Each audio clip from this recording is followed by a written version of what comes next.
আসসালামু আলাইকুম।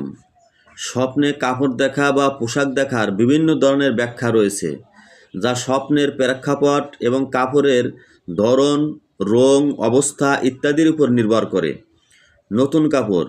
স্বপ্নে নতুন কাপড় দেখা প্রায়শই নতুন সুযোগ, নতুন শুরু, জীবনের উন্নতি, প্রতিপত্তি বৃদ্ধি বা মর্যাদা বৃদ্ধির প্রতীক হতে পারে। অবিবাহিতদের জন্য এটি বিবাহের ইঙ্গিত হতে পারে। নতুন পোশাক দেখা। স্বপ্নে নতুন পোশাক দেখা জীবনের স্বাচ্ছন্দ্য, বিলাসিতা এবং আকাঙ্ক্ষা পূরণের প্রতীক হতে পারে। সাদা কাপড়। স্বপ্নে সাদা পোশাক ধার্মিকতা, সততা, ভালো জীবন সম্পন্ন এবং সমৃদ্ধির ইঙ্গিত দেয়। এছাড়া এটি আনন্দ, আরাম এবং জীবনে আনন্দের প্রতীক হতে পারে। ছেঁড়া বা ফুটো কাপড়।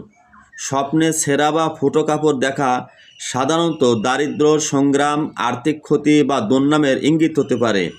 এটি আপনার খ্যাতি বা মর্যাদার ক্ষতি হওয়ার প্রতীক হতে পারে। পোশাক কেনা। স্বপ্নে নতুন পোশাক কেনা জীবনের নবায়ন এবং অসম্পূর্ণ কাজ সম্পূর্ণ করার জন্য প্রস্তুত হওয়ার ইঙ্গিত দিতে পারে। পোশাক পরা। স্বপ্নে নতুন পোশাক পরা আত্মবিশ্বাস, মানসিক শান্তি এবং ক্ষমতা বৃদ্ধির প্রতীক হতে পারে। আপনার স্বপ্নের ব্যাখ্যা বোঝার জন্য আপনার ব্যক্তিগত জীবনের বর্তমান পরিস্থিতি, অনুভূতি এবং স্বপ্নটি দেখার সময়ের মনস্তত্ত্ব বিবেচনা করা উচিত।